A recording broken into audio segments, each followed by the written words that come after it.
بسم اللہ الرحمن الرحیم۔ عشق بدعا، ہادیہ مغل، قسط نمبر 15 اور 16۔ کمرے میں آ کر اس نے زور سے دروازہ بند کیا اور بیڈ پر بیٹھ کر بال مٹھی میں جکڑے 2 گلاس پانی پینے کے بعد بھی اس کا غصہ کم ہونے کا نام نہیں لے رہا تھا۔ جلن کا شدید تاثر رگوں پہ جام میں اترا تھا۔ شرٹ کے سامنے والے بٹن کھول کر اس نے جیسے دل کی جلن کو کم کرنا چاہا۔ بھائی کو مجھ سے بڑھ کر وہ لڑکی پسند آ گئی کیسے؟ بھائی کو کوئی اور لڑکی پسند آئی کیوں اور کیسے ممکن ہو گیا؟ نہیں، یہ بہت غلط ہے۔ بھائی اس لڑکی سے شادی نہیں کریں گے، میری مرضی سے بھائی کی شادی ہوگی۔ میں بھائی کے لیے سب کچھ ہوں، مجھ سے بڑھ کر ان کے لیے کچھ ضروری نہیں ہے اور ہونا بھی نہیں چاہیے۔ میں ایسا موقع آنے ہی نہیں دوں گا۔ ان کو مجھ سے بڑھ کر کچھ عزیز نہیں۔ ان کی شادی میری مرضی سے ہوگی، بس میری مرضی سے ہی ہوگی۔ مجھے بھائی کی شادی اب کروانی ہوگی۔ ہاں، میں ہی کرواؤں گا۔ ایک بات کو دہراتے ہوئے کمرے کے چکر لگا رہا تھا۔ یکدم ذہن نے ایک سوال اس کے سامنے رکھا تھا جس کا اس کے پاس فی الحال کوئی جواب نہیں تھا، پر کس سے ہوگی؟ بالوں میں ہاتھ پھیر کر وہ ایک ناممکن سی بات سوچ رہا تھا، لیکن ایک ضد، ایک دھن اس کے سر پر سوار ہو چکی تھی۔ جنونی انداز میں کہتا وہ ایک دیوانہ لگ رہا تھا، جیسے اب اسے کوئی گہرا اور انوکھا فیصلہ وہ لینے والا تھا۔ گاڑی ایک جھٹکے سے اس سنسان علاقے میں رکی تھی۔ سیاہ جینز کے ساتھ لیڈیز کوٹ پہنے وہ جو بیک سیٹ پر بیٹھی لیپ ٹاپ پر ایک اہم فائل دیکھنے میں مگن تھی، گاڑی کے رکنے پر چونکی تھی۔ ڈرائیور، کیا ہوا؟ سب خیریت تو ہے؟ لائبہ نے لیپ ٹاپ ایک جانب کر کے ڈرائیور کی جانب دیکھا۔ میم، پتہ نہیں اچانک کیا ہوا ہے، میں اتر کر دیکھتا ہوں۔ ڈرائیور لاک کھول کر باہر نکلا اور بونٹ کھولے آگے کی جانب جھکا ہی تھا کہ گولی چلنے کی آواز اس کے کان سے ٹکرائی تھی۔ یکدم گاڑی پر گولیوں کی بچھاڑ ہوئی تھی، لیکن گولی کا نشانہ صرف ٹائرز اور دروازے تھے۔ لائبہ بھی یکدم چیخی اور نیچے کی جانب جھکی تھی۔ جسم ڈر کی وجہ سے سخت سردی میں بھی پسینے میں شرابور ہوا تھا۔ چیختی چلاتی وہ ایک دم پاگل ہو رہی تھی۔ موت ایک دم جیسے اسے اپنے سامنے نظر آ رہی تھی۔ بلٹ پروف کار کی وجہ سے گولی اندر نہیں آ پائی تھی، لیکن ڈر ہر سوچ پر حاوی ہو چکا تھا۔ ڈرائیور نے بھی ایک جانب نیچے سر جھکا کر اپنا بچاؤ کرنا چاہا تھا۔ کچھ دیر بعد گولیوں کی آواز بند ہو چکی تھی اور ایک سیاہ لباس میں لپٹا شخص ایک پیپر شیشے پر چپکا کر وہاں سے فرار ہو چکا تھا۔ لائبہ زیادہ دیر حواس پر قابو نہیں رکھ پائی اور ہوش حواس سے بیگانہ ہوتی چلی گئی۔ نکاح کا دن آخر قریب آ ہی چکا تھا۔ سب باتیں بھلائے وہ بس اپنے بھائی کا نکاح انجوائے کرنا چاہتی تھی، اور منتہا کا یہی من موجی رویہ حاشر کو حیرت کے ساتھ ساتھ غصے میں مبتلا کر گیا تھا۔ حاشر کو وہ سخت لوہے کی مانند لگتی تھی، جس پر جتنی بھی چوٹ لگائی جائے اس پر کچھ خاص اثر نہیں ہوتا تھا۔ ہر طریقہ اس نے آزمایا تھا، لیکن منتہا نہ جانے کس مٹی کی بنی تھی کہ حاشر کی کسی بات کا اثر ہی نہیں لے رہی تھی۔ اس دن کچھ دیر تک ہی اسے اپنے لہجے پر پچھتاوا ہوا تھا، لیکن کچھ دیر بعد ہی وہ اپنے خول میں سمٹا تھا۔ نکاح سے ایک دن پہلے سب لاؤنج میں بیٹھے ڈھولکی بجانے میں مگن تھے، اور یہ بھی منتہا کا پلان تھا۔ اپنے بھائی کے نکاح کی ایک ایک رسم وہ نبھانا چاہتی تھی۔ طوبیٰ بیگم صوفے پر بیٹھی منتہا کی جانب متوجہ تھیں، لیکن متوجہ ہونے کے انداز میں ایک عجیب سرد مہری تھی، اور شائنہ ایک طرف بیٹھی اپنے موبائل میں مگن تھی۔ ڈارک گرین لانگ فراک پہنے، بالوں کا سٹائلش سا جوڑا بنائے، کانوں میں بڑے بڑے جھمکے اور اپنے ازلی انداز میں میک اپ سے چہرے چمکائے وہ وہاں سب سے منفرد لگ رہی تھی، لیکن 2 افراد کی آنکھوں میں وہ کانٹے کی طرح چبھ رہی تھی۔ لاؤنج سے تھوڑا دور کھڑے ہو کر وہ منتہا کو ہی دیکھ رہا تھا، جو اونچی آواز میں گانا گانے میں مگن تھی۔ گھر کی ساری ڈیکوریشن کی ذمہ داری اسی کی تھی۔ آغا جان کے سخت حکم کی وجہ سے وہ نوکروں کی موجودگی میں یہ کام کروانے پر مجبور ہو چکا تھا۔ نکاح کی رسم ہوتے ہی اس نے یہاں سے نکلنے کا سوچ لیا تھا۔ منتہا کی حرکات اس میں زیادہ دیر برداشت کرنے کی ہمت نہیں ہوئی تھی۔ اس کے نکاری ہنسی فضا میں جلترنگ بجا رہی تھی، لیکن اس شخص کے لیے وہ ایک کریہت آواز تھی۔ کیا شور مچا رکھا ہے؟ آہستہ آواز میں گانا گا لو آپ لوگ، اور منتہا تم کبھی کم بھی ہنس لیا کرو، جب دیکھو کہکے لگاتی رہتی ہو۔ بیٹا، بچیوں کو اتنے اونچے کہکے سوٹ نہیں کرتے۔ شائنہ کو دیکھو کیسے خاموش اور سلجھے انداز میں بیٹھی ہے۔ یکدم طوبیٰ بیگم اونچی آواز میں بولی تھی۔ ان کے چہرے پر ایک الگ ہی تنفر تھا۔ منتہا کا چہرہ یکدم پھیکا پڑا اور اس کے ہاتھ بھی تھمے تھے۔ حاشر کو لگا تھا جیسے پھپھو نے اس کے دل کی بات کہہ دی ہو۔ ایک نظر اس نے شائنہ پر ڈالی، لیکن پھپھو کی آخری بات اسے جھوٹ ہی لگی تھی۔ لاؤنج میں یکدم خاموشی چھا گئی تھی۔ طوبا تو بچیوں کو خوش بھی دیکھ لیا کرو، جب بھی آتی ہو کچھ نہ کچھ سنا کر ہی جاتی ہو، خوشی کا موقع ہے ظاہرہ کہہ کے تو گونجیں گے ہی۔ شازیہ بیگم کو اپنی بیٹی کی عادات کا اچھے سے اندازہ تھا، جانتی تھی کہ وہ کوئی نہ کوئی الٹی بات ضرور کریں گی، اس لیے وہ تھکاوٹ کے باوجود لاؤنج میں بیٹھی تھی تاکہ ان کی بات کا منہ توڑ جواب دے سکیں۔ شائنہ بیٹا ادھر آؤ، تم کل سے آئی ہو اور اس منہ موبائل میں گم ہو، ادھر آؤ، کچھ دیر نانی کے پاس بیٹھو، کچھ گانے وانے گاؤ، رونق لگاؤ۔ شازیہ بیگم نے بھی جیسے منتہا پر کیے گئے طنز کا بدلہ لیا تھا۔ شازیہ بیگم طوبا کی کمزوری اچھے سے جانتی تھیں، اس لیے انہوں نے کمزور رگ پر ہی پکڑ کر حساب برابر کیا تھا۔ شائنہ کے چہرے پر یکدم بیزاری آئی اور اس نے مدد طلب نظروں سے ماں کی طرف جانب دیکھا۔ دادی کی لاڈلی تھی منتہا سلطان، تو دادی اپنی لاڈلی پوتی کی بے عزتی کیسے ہونے دیتی؟ آنکھوں ہی آنکھوں میں انہوں نے منتہا کو اشارہ دیا تھا اور منتہا ان کا اشارہ سمجھ کر مسکرائی تھی۔ ارے زوبیا، وہ گانا تو لگا۔ وہ کیا ہے؟ گھاگرا؟ ہاں گھاگرا گانا لگوا ذرا منتہا، چل میری بچی ڈانس تو کر، تھوڑی رونق لگا، کل تیرے بھائی کا نکاح ہے اور کوئی رونق ہی نہیں۔ دادی نے ایک اور پھلجھڑی طوبا بیگم کی جانب پھینکی۔ طوبا بیگم پہلو بدل کر رہ گئی تھیں۔ منتہا ہنستی مسکراتی اپنی دادی کی خواہش پوری کرتی وہاں موجود کچھ نفوس کے دل جلا کر راکھ کر گئی تھی۔ لاؤنج سے باہر موجود حاشر کو یہ منظر نہایت ناگوار لگا تھا، مزید دیکھنے کی اس میں سکت نہیں تھی۔ نوکروں کو ہدایت دیتا وہ تیزی سے حویلی سے باہر نکلا تھا۔ رات کے تیسرے پہر ایک سیاہ لباس میں ملبوس شخص منتہا کے کمرے میں داخل ہوا تھا۔ دروازہ آہستہ سے چرچرایا تھا۔ پنک شلوار سوٹ میں گلابی گڑیا بنی بالوں کو میسی بن گئے، وہ کمبل خود پر پھیلائے گہری نیند میں مگن آنے والے کو محسوس بھی نہیں کر پائی تھی۔ میک اپ کی دیوانی منتہا سوتے وقت بھی خود کو سنوار کر نیند کی وادیوں میں جاتی تھی، جیسے خوابوں میں حاشر اس سے ملنے آئے گا۔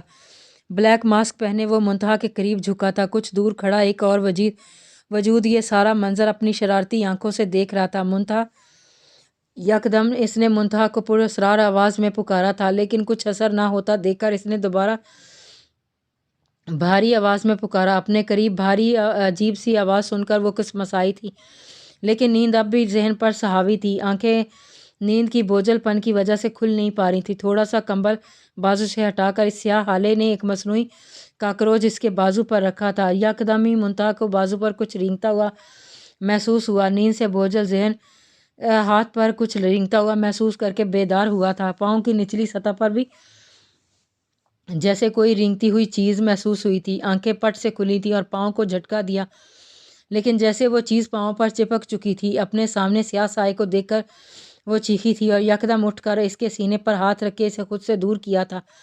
مقابل موجود شخص پیچھے ہٹا تھا اور منتہا اسی بات کا فائدہ اٹھا کر وہ باہر کی جانب بھاگی، لیکن دروازے میں ہی کسی نے اس کا بازو پکڑ کر اسے روکا تھا۔ منتہا کی جان حلق میں آئی اور بے ساختہ اس کی جانب مڑی تھی۔ مقابل موجود شخص بھی سیاہ لباس پہنے ماسک چڑھائے ہوئے تھا، لیکن اس کا ماسک عجیب بد شکل تھا۔ منتہا کے منہ سے بے ساختہ بھوت کا لفظ نکلا۔ بھوت بھوت! وہ چلاتی ہاتھ چھڑانے کی کوشش میں تھی جب پیچھے سے کمرے میں موجود شخص نے آ کر منتہا کے گلے پر چاقو رکھا۔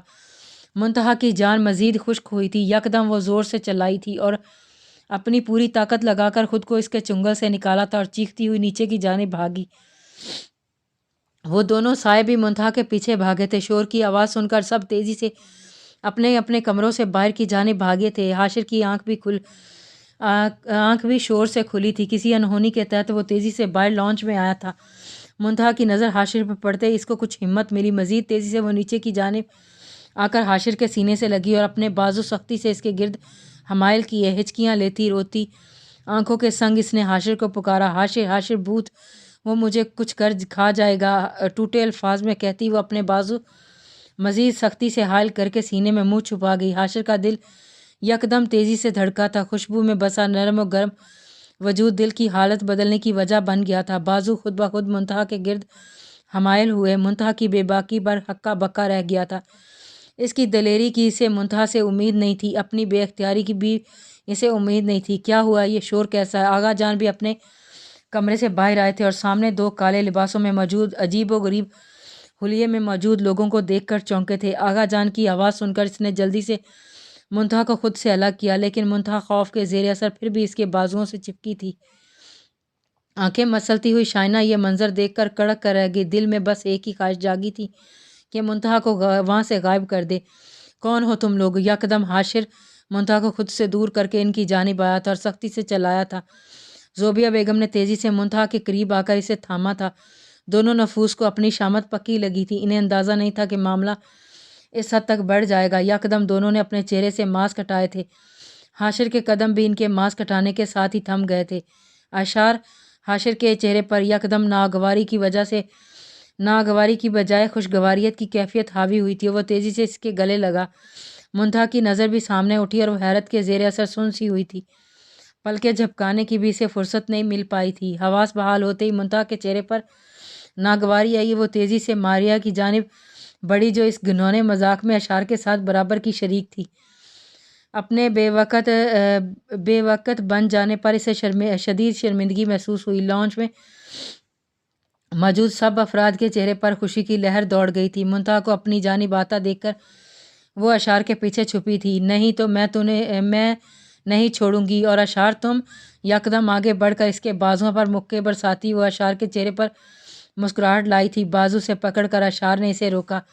ہمیشہ کی طرح حاشر کو منتہا کا رویہ عجیب لگا تھا۔ ماریا اس موقع کا فائدہ اٹھاتی تیزی سے اوپر کی جانب بھاگی تھی۔ میں آ کر پوچھتی ہوں، فی الحال اوپر والی کا حال حوال دریافت کر کے آتی ہوں، غصے بھری آواز میں اس سے آگاہ کرتی ہوئی وہ اوپر کی جانب بڑھی تھی۔ عشق بددعا قسط نمبر 16 ہادیہ مغل۔ اشار کو جواب دے کر سیدھا وہ اوپر کی جانب بھاگی اور ماریا کو اچھی خاصی درگت بنا کر ہی اس نے سکون کا سانس لیا تھا۔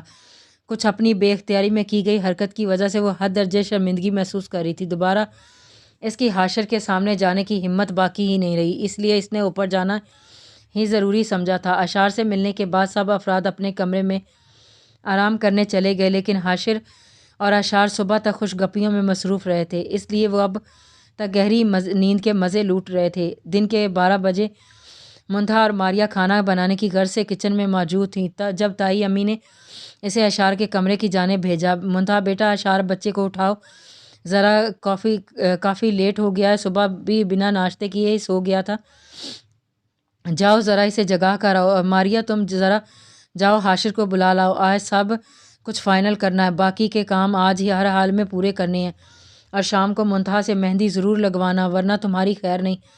تائی اماں نے ہدایت کے ساتھ ساتھ آخر میں دھمکی بھی دے دی تھی۔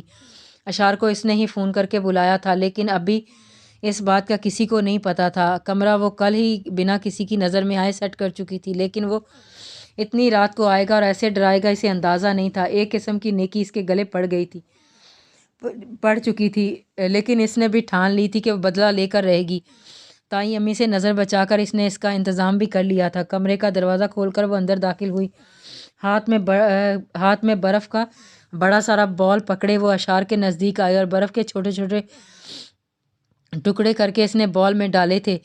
بیڈ پر آڑا تیچھا لیٹا وہ گہری نیند میں غرق تھا۔ آگے ہو کر اس نے ذرا سا کمبل کھینچا اور ساری برف اس کے سر اور کمر پر انڈھیل دی تھی۔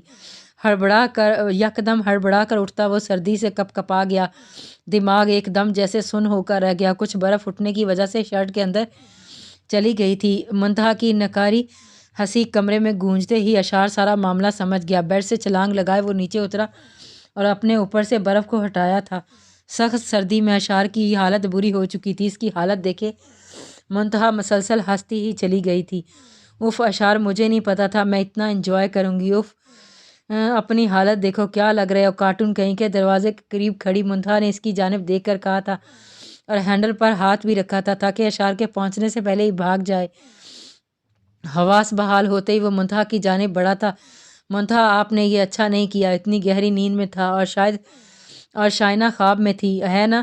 باقی کا جواب منتہا نے دیا اور میں نے اشار کو جگا دیا۔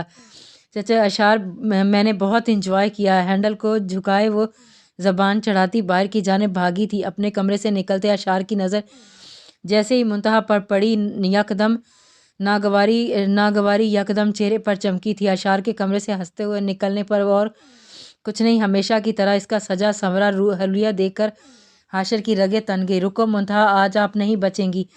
اشار بھی گیلے وجود کے سنگ باہر نکل کر منتہا کے پیچھے لپکا۔ حاشر کا غصہ یہ سب دیکھ کر ساتویں آسمان پر جا پہنچا تھا۔ اشار یہ کیا ہو رہا ہے؟ مزید یہ سب برداشت کرنے کی اس میں سکت نہیں تھی۔ حاشر کی آواز پر سن کر منتہا کے قدم تھمے تھے اور ساتھ ہی جان بھی جیسے خشک ہوئی تھی۔ جانتی تھی حاشر کو یوں شور کرنا، الٹی سیدھی حرکتیں کرنا بالکل بھی پسند نہیں تھا۔ وہ جانتے بوجھتے وہی حرکت کر گئی تھی۔ کچھ بھی نہیں بھائی، بس منتہا نے چھوٹا سا مذاق کیا تھا، دراصل رات کا بدلہ اتارا ہے انہوں نے۔ اشار بنا حاشر کی جانب دیکھے بولتے ہوئے چلا گیا۔ سوری، منتہا کی زبان لڑکھڑائی تھی، نظریں جھکائے وہ حاشر کے جواب کی منتظر تھی۔ جاؤ یہاں سے، اونچی آواز کے سنگ اس نے کہہ کر منتہا کو وہاں سے جانے کا حکم دیا۔ میں سوری، وہ دوبارہ منمنائی تھی، تمہیں سنائی نہیں دے رہا؟ میں جانے کا کہہ رہا ہوں۔ مزید اونچی آواز سن کر وہ سہمی تھی اور آنسو روکے وہ تیزی سے حاشر کے قریب سے گزر کر بھاگتی ہوئی نیچے کی جانب بڑھ گئی تھی۔ حاشر خیال کیا کرو، چھوٹی بچی نہیں ہے وہ جو تم ایسے مذاق شروع کر دیتی ہو۔ آئندہ میں ایسی کوئی حرکت نہ دیکھوں۔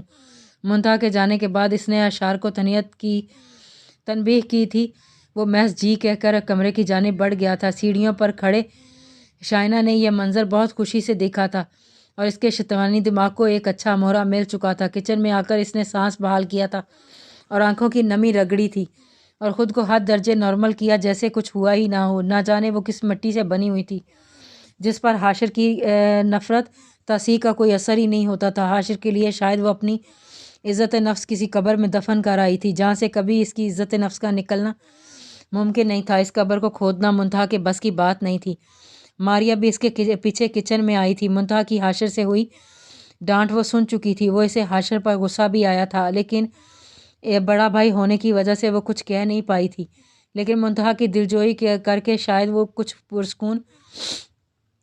سکون حاصل کر لینا چاہتی تھی۔ منتہا سوری بھائی اتنے زور سے چلائے تھے، وہ تو شکر ہے اشار بھائی وہاں موجود تھے، ورنہ آج تو اچھی خاصی بے عزتی ہو جاتی۔ نہ جانے بھائی اتنا غصہ کیوں کرتے ہیں، تم بس دل پر نہ لیا کرو، وہ شروع سے بہت غصے والے ہیں۔ ماریا کو سمجھ نہیں آ رہی تھی وہ کیسے منتہا کی دل جوئی کرے۔ ماریا تم تو مجھے ایسے سمجھا رہی ہو جیسے میں ان سے پہلی مرتبہ بے عزتی کروا کر آئی ہوں، یا پھر یہ سب پہلی بار ہے۔ تلخ مسکراہٹ کے سنگ اس نے کہا تھا۔ اور تم ٹینشن نہ لیا کرو، میں ان کو جانتی، وہ بلا وجہ غصہ کرتے ہیں، غلطی بھی اکثر میری ہی ہوتی ہے، اس لیے تم فکر نہ کرو اور نہ ہی پریشان ہو۔ نند جی اور ہونے والی بھابھی مسکرا کر کہتی وہ سلاد بنانے کے لیے فریج میں سے سبزیاں نکالنے لگی۔ تم جاؤ اپنے کمرے میں کر لوں گی، کل میرے بھائی کا اسپیشل ڈے ہے اور تمہارا بھی آج ریسٹ کرو گی تب ہی کل اچھی لگو گی نا۔ شرارت کے سنگ کہتی اس نے ماریا کو وہاں سے بھیجا تھا اور خود کام میں مگن ہو گئی، لیکن لبوں پر ایک تلخ مسکراہٹ تھی۔ مومی اونچی آواز میں چلائی اور طوبہ بیگم کے کمرے میں آئی تھیں اور دھپ کر کے بیڈ پر بیٹھ گئی۔ طوبہ بیگم جو سامنے LED پر مووی دیکھنے میں مگن تھی، شائنہ کا یوں چیخ کر بیٹھنا طوبہ بیگم کو دہلا گیا تھا۔ اوف شائنہ بیبی، ڈرا دیا آپ نے مجھے، کیا ہوا؟ ایسی کیا خبر لائی ہو؟ ممی اوف کیا بتاؤں، میں کتنی خوش ہوں، آپ تو سن کر جھوم جائیں گی۔ شائنہ نے چمکتی آنکھوں کے سنگ طوبہ بیگم کی جانب دیکھا۔ کہیں تم منتہا کے خلاف کوئی خبر تو نہیں لائی ہو؟ طوبہ بیگم نے آنکھیں سکیڑ کر ماریا کی جانب دیکھا۔ او ممی آپ تو سچ میں بہت ذہین ہیں۔ ممی آپ کہہ رہی تھی نا کہ ہمیں موقع نہیں مل رہا ان دونوں کے بھی درمیان پھوٹ ڈلوانے کا، سمجھو موقع مجھے مل گیا۔ چٹکی بجا کر اس نے طوبہ بیگم کی جانب دیکھا۔ یہ موقع تو پہلے بھی تھا، لیکن وہ موقع اب خود چل کر میرے سامنے آیا ہے۔ شائنہ پہیلیاں نہ بجھواؤ، پہلے ہی میں ابی جان کی وجہ سے ڈپریس ہوں، آپ ہیں کہ اور الجھا رہی ہیں۔ ابی جان کو تو نہ جانے کیا چڑ ہے مجھ سے، اس منتہا کی وجہ سے میری اتنی انسلٹ کر دی۔ طوبہ بیگم ابھی تک اسی غم میں مبتلا مووی دیکھ کر اس غم کو ہلکا کرنا چاہ رہی تھیں۔ وہ الگ بات ہے کہ غم ہلکا کرنے کا انوکھا طریقہ تھا۔ کل نکاح کے ہوتے ہی ہم نکلیں گے، مجھے یہاں بالکل نہیں رہنا، بلکہ حاشر بھی رات تک شاید چلا جائے تو ایسا کریں گے اس کے ساتھ ہی چلیں گے۔ ڈرائیور کو میں شام میں ہی بھیج دوں گی، اس بہانے تمہیں حاشر کے ساتھ وقت گزارنے کا موقع مل جائے گا۔ طوبہ بیگم تو جیسے سب تیار کر کے بیٹھیں گی۔ نہیں نہیں ممی، ابھی میں یہاں سے نہیں جاؤں گی، ابھی مجھے یہاں سے بہت انجوائے کرنا ہے، آپ کو تو پتہ ہے مجھے یہ گھر کتنا پسند ہے۔ مصنوعی سا شرما کر اس نے طوبہ بیگم کو حیران کیا۔ کیا یہ میرا حسین کان کیا سن رہے ہیں؟ شائنہ اور یہاں رکنا چاہ رہی ہے؟ اوف ممی یہ جگہ مجھے خود کہہ رہی ہے یہاں رک جاؤ۔ منتہا کی بربادی دیکھو۔ شاطرانہ مسکراہٹ کے سنگ اس نے طوبہ بیگم کو تمام تر تفصیل بتائی تھی جو ابھی کچھ دیر پہلے منتہا کے ساتھ ہوا تھا۔ دونوں ماں بیٹی سر جوڑے منتہا کی زندگی برباد کرنے کا مکمل عہد کر چکی تھی۔ اشار بیٹا آپ کو نکاح کا کس نے بتایا تھا؟ ڈائننگ ہال میں بیٹھے آغا جان نے اشار سے پوچھا۔ اس سے پہلے اشار کچھ کہتا جواب منتہا کی جانب سے آیا تھا۔ آغا جان میں نے بلایا تھا اشار کو۔ ماریا کا نکاح اس کے بھائی کی غیر موجودگی میں ہوتا یہ تو اچھا نہیں تھا نا؟ دھیمی مسکراہٹ کے سنگ کہہ کر اس نے پاستے کا بول اشار کے سامنے رکھا۔ اشار نے بھی مسکرا کر بول میں سے پاستا پلیٹ میں ڈالا تھا۔ ہمیں لگ ہی رہا تھا کہ یہ نیک کام ہماری بیٹی کے علاوہ کوئی نہیں کر سکتا، لیکن نیکی تو آپ کے ہی گلے پڑ گئی۔ اشار نے آپ کو ہی ڈرا دیا، شرارت امیز لہجے میں کہتے انہوں نے منتہا کی جانب دیکھا۔ جی آغا جان آپ کو پتہ تو ہے آج کل نیکی کا زمانہ ہی نہیں ہے، لیکن پھر بھی میں نے نیکی کر لی، لیکن آئندہ میں یہ نیکی کرنے سے پہلے 100 مرتبہ سوچوں گی۔ تیکھی نظروں سے اشار کی جانب دیکھ کر اس نے ہلکا سا پنچ اس کے بازو پر مارا۔ آؤچ! منتہا میرا نازک کندھا توڑنے کا ارادہ ہے کیا؟ کندھے کو سہلاتے اس نے مصنوعی افسردگی سے کہا تو منتہا کو چڑھایا۔ ہاں تمہارا کندھا تو پھول ہے نا جو ذرا سا ہاتھ لگ جانے سے ٹوٹ جائے گا، منتہا نے دباؤن جواب دیا۔ لاؤنج میں آتے حاشر نے یہ منظر دیکھا تھا، لیکن بنا کوئی تاثر دیے وہ چیئر پر بیٹھا تھا۔ حاشر کے پیچھے شائنہ بھی جلدی سے آ کر ساتھ والی چیئر پر بیٹھ گئی۔ اشار کے دل کی کھلی شائنہ کو دیکھ کر کھلی تھی۔ منتہا نے ہلکا سا ٹھونکا دے کر اس کو اپنی جانب متوجہ کیا۔ حاشر کی زیرک نگاہ یہ سب دیکھ رہی تھی، لیکن وہ محض برداشت کر کے رہ گیا تھا۔ منتہا پلیز مجھے پاستا پاس کر دو، ایک ادا سے اس نے منتہا کو کہا تھا، اور ہاں جب کافی بناؤ تو میرے لیے لازمی بنانا۔ وہ کیا ہے نا، مجھے بھی حاشر کی طرح بلیک کافی بہت پسند ہے۔ کیوں حاشر میں ٹھیک کہہ رہی ہوں نا؟ تم تو جانتے ہوگے مجھے بلیک کافی کتنی پسند ہے۔ اس نے حاشر سے جواب چاہا تھا اور منتہا کی جانب بھی ایک نظر ڈالی، جیسے وہ منتہا کے چہرے پر افسردگی دیکھنا چاہ رہی ہو، لیکن صدا کی خوش مزاج منتہا کے چہرے پر خوبصورت مسکراہٹ تھی، جسے دیکھ کر شائنہ کو اپنا وار خالی جاتا لگ رہا تھا۔ ابھی دیکھنا حاشر اسے کیسا جواب دیتا ہے۔ تھوڑا سا جھک کر منتہا نے اشار کو سرگوشی کے سے انداز میں کہا تھا، کیوں شائنہ مجھے کیوں پتہ ہوگا تمہیں کافی پسند ہے یا نہیں چائے؟ حاشر نے آئیبرو چک کر جواب دیا تھا، یہ تو تمہیں پتہ ہونا چاہیے، میرا تمہارا کوئی ایسا تعلق نہیں ہے کہ میں تمہاری پسند ناپسند کو یاد رکھوں۔ آغا جان کھانا کھا کر وہاں سے جا چکے تھے، اب صرف ٹیبل پر حاشر، منتہا، اشار اور شائنہ موجود تھے، اس لیے شائنہ کی زبان اتنی چل رہی تھی۔ منتہا کا اپنی توقع کے عین مطابق جواب سن کر کہکا پھوٹا تھا۔ شائنہ کا دھواں ہوتا چہرہ اسے ہنسنے پر مجبور کر گیا۔ حاشر کی نظر بھی اسی پر اٹھی تھی۔ منتہا کی نظر بے ساختہ حاشر سے ملی، اس کی آنکھوں میں عجیب سا احساس دیکھ کر وہ حیران رہ گئی اور اس کا کہکا تھما تھا۔ دل کی حالت عجیب ہوئی تھی۔ آج حاشر کی نظروں میں کوئی غصہ، کوئی تنفر نہیں تھا، اور یہی چیز منتہا کا دل دھڑکا گئی تھی۔ ایکسکیوز می، تیزی سے کہتی وہ وہاں سے نکلتی چلی گئی۔ شائنہ بھی تن فن کرتی اپنے اور طوبہ بیگم کے کمرے کی جانب گئی۔ حاشر بھی سر جھٹک کر کھانا کھانے میں مگن ہوا تھا۔ نکاح کی رات آخر آن بھی پہنچی تھی۔ شیشے کے سامنے کھڑی وہ سات رنگ کا لہنگا پہنے اپنا حسن سنوارنے میں مگن تھی۔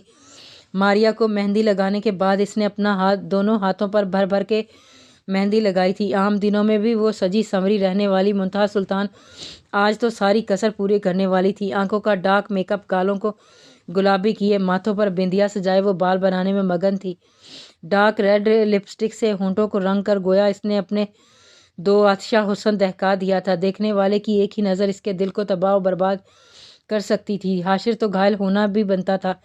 حاشر آج میں ایسا سجوں گی کہ آپ یہ میرا سروپ دیکھتے رہ جائیں گے، جب محبت کے الفاظ خود بخود آپ کے منہ سے ادا ہوں گے۔ آج کی رات میرے لیے بہت اہمیت کی حامل ہے، آج مجھے میرا سکون ملے گا۔ دھیمے سے مسکراتی وہ تخیل میں حاشر کو پکار رہی تھی۔ آج کی رات اس نے سوچ لیا تھا وہ حاشر سے سارے جوابات لے کر رہے گی، اپنی محبت کا جواب۔ آج اس نے جاننا تھا، یہ فیصلہ اس کے لیے کٹھن تو بہت تھا لیکن ناممکن نہیں تھا۔ حاشر کے